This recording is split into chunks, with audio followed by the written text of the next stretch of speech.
K 반찬 배달 사업이 엄청나게 성행을 하고 있어요. 네네네네. 혹시 본인만의 뭐 차별화점이 있을까요?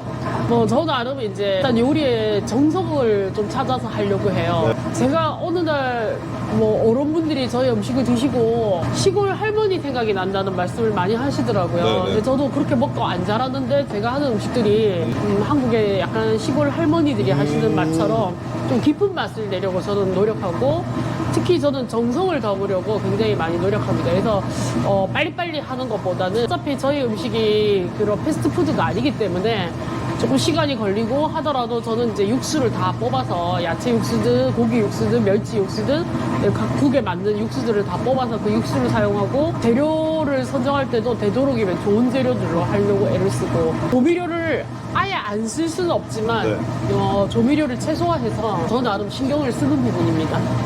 사장님 보통 몇 시쯤 출근하세요? 저 일이 있는 날은 한 9시쯤 출근합니다. 9시에요? 퇴근 네. 시간은 몇 시시고요? 퇴근은 딱 정해진 건 없고, 네. 저 같은 경우는 일이 끝나면 이제 가니까, 네, 일이 많은 날은 뭐 저녁 늦게까지 하고, 없는 날은 또 조금 일찍 가고. 저번 주에 엄청 바쁘셨다고 추석 기간이어가지고 그죠? 네네. 지난주는 새벽 4시까지 전부 쳤어요. 진짜요? 사장님 여긴 어디예요? 여기가 제가 일하는 장소입니다. 네. 이게 그 공유 키친이라고 하는 데인가요, 그죠? 네네. 여기서는 어떤 일을 하시죠? 여기서 이제 나가는 음식들을 다 만들어서 이제 배달까지 여기서 다 합니다. 어떤 음식을 만드세요, 사장님은? 저는 이제 한식이 주 음식이니까. 그냥 간단하게 자기소개 좀 부탁드릴게요. 네, 저는 현재 반찬술을 운영하고 있는 하수조라고 합니다. 네, 반갑습니다. 네, 안녕하세요. 캐나다에 언제 오셨고 오게 된 계기가 무엇이었을까요? 캐나다에 온 건 2008년 5월에 왔었고요. 오게 된 건 아주 갑작스럽게 오게 됐는데, 사실 이제 저희 그 큰아들이 좀 많이 아팠어요. 중2였는데 많이 아프면서 학교 생활을 더 이상 하기가 좀 곤란해서, 네, 그래서 이제 조금 스트레스도 없고 편안한 곳이 어딜까 고민하다가 캐나다가 가장 좀 교육적이나 환경적으로 좋다는 얘기를 듣고 무작정 왔어요. 저는 원래 한국에서 학원을 20년간 운영을 했어요. 10년간 제가 이제 홈스테이를 하면서. 홈스테이. 네네. 한국 학생들 대상으로 하셨나요? 그렇죠. 유학원과 연계를 해서 학생이 이제 학교에 정착하고 학업할 수 있도록 도와주는 일들을 하면서 집에서 홈스테이 하면서 네. 케어도 하고 관리형 기숙사처럼 제가 이제 거의 가디언 역할을 하면서 이제 부모 이상의 역할을 했던 거죠. 요거 사장님 뭐예요? 와. 네. 이거 역시 이번 주에 나갈 건데요. 네. 삼겹살 그 고추장 불고기 할 거라서. 삼겹살이 이렇게 큰 삼겹살이 있어요? 태어나서 네, 처음 보네, 이렇게 큰 삼겹살은. 네, 통으로 이렇게 나온 거라서 네, 저희가 이제 잘라서 네. 쓰죠. 사장님 그러면 이거 조금 예민한 질문일 수 있는데 평균 매출이 어느 정도 될까요? 지금 저희가 이제 아직 사업 초기라서 제가 원하는 목표까지 오르진 못했지만 그래도 계속 상승세여가지고 네. 현재는 15,000에서 2만 불 사이라고 보시면 돼요. 그리고 이제 올 당시에 제가 뭐 학원을 나름 성공을 했기 때문에 자신감이 좀 있었어요. 근데 막상 와서 보니 현실은 너무나 장벽이 많더라고요. 어떤 장벽들이? 일단은 그 10명을 모으는 것 자체가 진짜 그렇죠. 힘들더라고요. 뭐 학원과는 달리 홈스테이라는 게 전적으로 믿고 맡겨야 되는 곳이다 보니 신뢰가 필요한데, 네, 그죠? 그리고 뭐 딱히 광고를 뭐 해서 이렇게 할 수 있는 방법도 별로 많지 않고 네네네. 결국 시간이 흘러서 이게 쌓여야 이제 신뢰가 생기고 해야만이 되는 사업인데 네, 맞아요. 저는 처음에 모르고 이제 한국처럼 생각하고 했는데 그때 또 마침 또 환율이 굉장히 2008년도에? 네, 높을 때였나요? 엄청 1,500원대였었어요. 유학생들도 사실 좀 힘들었고, 네, 그러다 보니 계획이 뭐 뜻대로 전혀 흘러가지가 않더라고요. 네, 근데 이제 저는 다행히 제가 이제 한국에서 가르쳤던 학생들이 뭐 형편이 넉넉한 아이들은 아니지만 꼭 따라오고 싶어 해서 네, 부모님들이 이제 보내주셨어요. 워낙 이제 제가 가르칠 때 5, 6년 이상씩 가르쳤던 학생들이다 보니 부모님도 이제 저를 믿고 당연히 뭐 여기 캐나다라는 나라를 한 번도 와보시진 않았지만 다 보내주시고 해서 제가 이제 그 학생들이 와서 저는 나름 이제 홈스테이를 할 수 있었는데 그것도 또 교육청에서는 원래 일반 가정에서는 2명 이상을 할 수가 없대요. 캐나다 교육청에서요? 네네네. 근데 이제 제가 워낙 케어를 뭐 나름 열심히 잘 했고 교육청에서 인정해주는 부분이 있어서 교육청에서 허락을 해주셔가지고 네, 저는 이제 좀 더 많은 학생들을 할 수 있었어요. 그럼 지금 뭐 만드시는 거예요? 이번 주는 땡스기빙 데이라고. 추수감사절이구나. 네, 그래서 저희가 항상 한식으로만 나가지만 그래도 이번 주 조금 뭐 서양 명절이니까 네. 기분 좀 내려고 그 로스트 치킨에 네. 또 이제 어우러질 샐러드를 같이 좀 만들어. 그러면 그 홈스테이 사업을 굉장히 성공적으로 운영을 하셨는데 왜 그만두셨죠? 제가 한 10년 정도 이제 했는데 네. 거의 4D 사업이더라고요. 아, 그래요? 네네네. 그렇게 어려워요? 왜냐하면 학생들이 방학 때도 집에 돌아가지 않았어요. 여기서 계속 캐나다 생활을 즐기고 캐나다 생활에 이제 익숙해지려고 노력하고 또 여기서 대학까지 가려고 하던 아이들이었기 때문에 네. 방학 때 집을 안 가다 보니까 저는 이제 1년 365일 아이고. 일을 하게 되고 또 이제 부모님 입장에서는 여기 시차가 있다 보니까 네, 부모님들이 뭐 일을 하시거나 이런 경우에 이제 서로 통화가 쉽지 않으니까 보통 이제 새벽 시간에 또 전화가 많이 오세요. 이제 학생들 궁금하니까. 그러면 이제 뭐 상담도 해야 되고 또 아침에 새벽에 일어나서 도시락도 싸야 되고 뭐 이러다 보니까 일단 육체적으로 많이 힘들었고 도시락을 싸고 또 이제 한창 크는 아이들이니까 하루 4끼를 먹게 됐어요. 항상 네, 학교 갔다 오면 또 배고프니까 맞아. 간식처럼. 그러다 보니까 본의 아니게 이제 저희 가족이 좀 붕괴되는 느낌이 아이고, 있었어요. 아이고. 고민을 하다가 이제 또 마침 우연한 기회에 제가 그 캘거리에서 레스토랑을 운영할 기회가 생겼어요. 네네네. 저는 워낙 요리 자체를 또 좋아했고 네. 한번 경험 삼아 해보고 싶어서 네. 네, 그래서 이제 홈스테이를 과감하게 접고 캘거리로 가게 됐어요. 이게 좀 공유 키친이잖아요, 사장님, 그죠? 예. 어떤 시스템인 거죠? 뭐 공유 키친이 거의 공통적이겠지만 네. 이제 여러 사람이 함께 공유해서 쓰는 키친이죠. 그래서 네. 각자의 업체가 있고 굉장히 따닥따닥 지금 업체들이 많이 붙어 있는 것 같은데. 네네네네. 오. 6개 정도 업체들이 이 있는 좁은데 것 같아요. 여섯 개 업체가 있는 거예요? 네네. 근데 뭐 여기 좁은 편 아니에요. 아, 그래요? 네, 오. 다른 공유 키친에 비하면 오히려 굉장히 넓은 편이죠. 저는 공유 키친 지금 처음 와가지고. 네네. 이번 주 반찬 미역국이 나가거든요. 미역국이요? 국으로. 네네네. 소고기 미역국이요? 소고기 미역국이요. 맛있겠네요. 네네. 캘거리로 아까 이주를 하셨다고 하셨는데 네, 네. 캘거리에서는 한식당 운영을 하신 건가요? 아니요. 캘거리는 이제 워낙 뭐 백인이 99%인 동네였어요. 네, 캘거리에서 좀 캘거리에서 외곽? 약간 외곽이어가지고 네네네. 아시안 퓨전식과 서양식도 거의 같이 겸해서 했어요. 네네. 그러다 보니 종류가 굉장히 많았죠.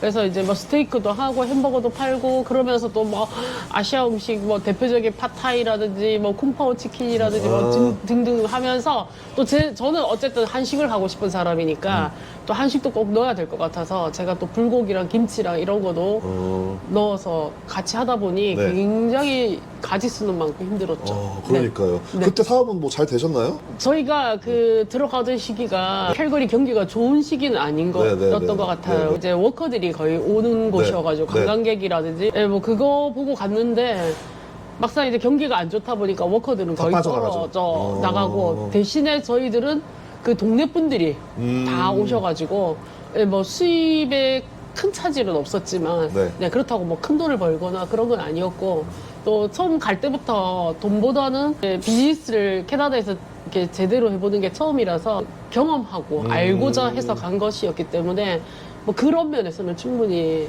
만족하고 있습니다. 그 동네는 얼마나 작은 동네였죠? 인구로 치면은 뭐 인구로 치면 한 3,000명? 3,000명? 네네네. 몇 평 정도 될까요? 이게 한 3평 정도 될까요? 3평 2평 남짓? 네네. 그럼 아까 캘거리에서 아시안 퓨전 그 레스토랑 운영을 하셨다고 하셨는데 예. 거기서 또 왜 다시 밴쿠버로 이주를 하셨죠? 원래 제가 이제 갈 때 경험 쌓기 위해서 갔기 때문에 2년을 계획하고 갔어요. 2년이요? 결정적인 건 이제 저희 그 작은 아들이 공부를 하고 싶은 분야가 디자인 쪽인데 거기서는 이렇게 할 수 있는 방법이 학교가 없죠. 없더라고요. 네네. 네네. 아들 또 공부를 위해서 처음엔 애만 혼자 보낼까 하는 생각도 했지만 또 그러면 저희가 사실 캐나다를 온 목적 자체가 자식들을 좀 잘 키워보고자 온 건데 그 또 큰아들도 사실 그때 갈 때 그래도 큰아들은 대학생이니까 좀 네. 두고 갈 수 있었지만 네네네. 또 이제 작은 아들은 아직까지 좀 힘든 상황인데 걔를 혼자 또 보내기가 아닌 것 같아서 그래서 이제 과감하게 접고 밴쿠버에서 한번 제대로 이제 경험을 살려서 한번 해보자 이런 마음으로 오게 됐어요. 어떻게 보면 사장님은 아들 때문에 계속 또 이 배추 가지고 오늘 뭐 겉절이를 만드시는 건가요? 아니요. 포기김치 주문이 좀 많이 들어와서 지금 반찬 사업은 네. 어떻게 시작을 하게 되신 거죠?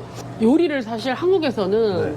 제 밥도 안 해 먹었어요. 친정과 시댁 부모님들이 다 가까이 계셔가지고 거의 해주셨고 또 사 먹을 때도 워낙 많아서 맞아요. 굳이 제가 밥 안 해도 살아갈 수 있는 환경이었는데 네. 제가 이제 캐나다를 와서는 밥만 하고 살았어요.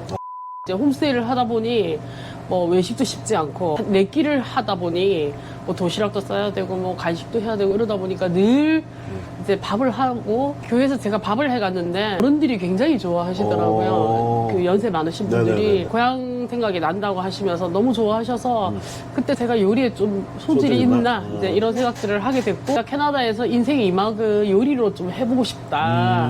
한국에서 1막은 선생으로 살았으면 여기서는 이제 요리를 해서 대접할 수 있는 사람이 됐으면 좋겠다. 이제 이런 마음으로 제가 열심히 배우고 열심히 노력했어요.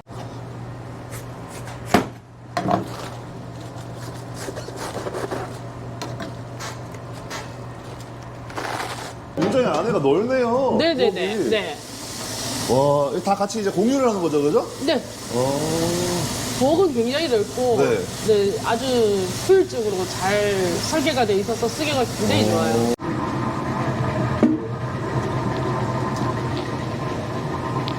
반찬 사업을 하기 위해서는 어떤 절차가 필요한지 혹시 간략하게 설명을 해줄 수 있을까요? 네, 뭐 식당과 크게 다르진 않은데 네. 비즈니스 플랜을 만들어서 시청에 이제 제출을 하고 그 비즈니스 플랜이 통과가 되면 그 인스펙터를 받는 과정이 그 만드는 음식에 대해서 어떤 이제 어떻게 만들 것이며 또 어떻게 이제 보관할 것이며라는 그런 어떤 과정들을 이제 또 받아야 되죠. 사장님, 그러면 제가 사장님을 한 작년에 뵀나요?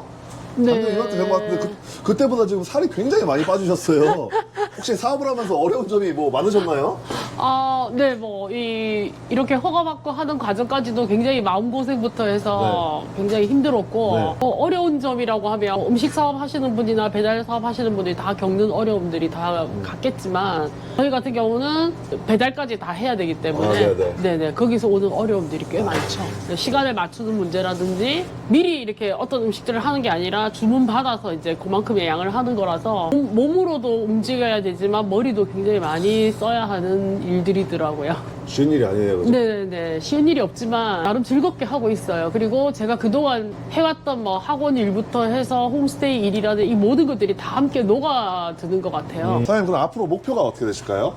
이 사업을 좀 더 안정적으로 한 다음에 뭐 5년 정도 바라보고 있는데 5년쯤 뒤에 제대로 된 한정식집 하나 하는 게 저의 나름 작은 목표라면 작은 목표입니다. 사장님, 제가 알기로는 첫째 아드님이 지금 캐나다에서 가장 좋은 대학 중에 하나를 졸업하시고 지금 한국의 그 모 대기업의 증권회사에서 지금 일을 하고 어떻게 보면 두 아드님이 지금 잘 장성을 하셨잖아요. 네. 그죠? 이렇게 열심히 또 새로운 사업에 뛰어든 이유가 뭘까요? 저 나름 제가 이제 요리에 조금 솜씨나 재주가 있다, 재능이 있다 이런 생각을 한 다음부터는 이것 또한 하나님이 주신 달란트라면 이거를 제가 그냥 썩히는 것보다는 제가 몸이 허락하는 한에 해서 저 나름 또 하고 싶었던 선교라든지 특히 여기서 그 노인분들이 이렇게 연세가 드시면 정말 고향이 그립고 한국 음식이 그리운데 그런 분들께 좀 제대로 된 음식을 드릴 수 있고 대접할 수 있다면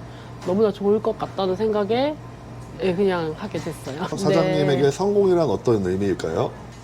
글쎄요, 각자 사람마다 성공의 의미는 다 다르겠지만 저는 생각에 본인이 하고 싶은 일을 즐겁게 할 수 있다면 그게 성공이라고 저는 생각해요. 사실 이 채널이 어떤 채널인지도 모르고 네. 인터뷰 요청을 제가 감히 허락을 하고 그 다음에 제가 이 채널을 이제 이렇게 보게 됐는데 네. 다들 성공하신 분들이 나오시더라고요. 네, 네, 그래서 네. 감히 제가 여기를 나가도 되나 아직 저는 성공이라는 단어를 쓸 수 있는 사람이 아닌데 많이 떨렸고 많이 이제 고민을 했어요. 근데 이제 어쨌든 또 다른 의미에서 성공이라고 한다면 저는 하고 싶은 일을 현재 하고 있고 또 이것을 제가 하면서 매주 손님도 바뀌고 메뉴도 바뀌면서 이 설레임들이 굉장히 좋고요. 그러면서 저 나름 즐겁게 일을 하고 있으니까 그런 의미에서 뭐 성공이라고 한다면 성공이 아닐까요? 반찬수 사업도 네. 많은 분들이 관심 가져주셨으면 좋겠습니다. 너무 감사합니다. 감사합니다. 네, 감사합니다. 네.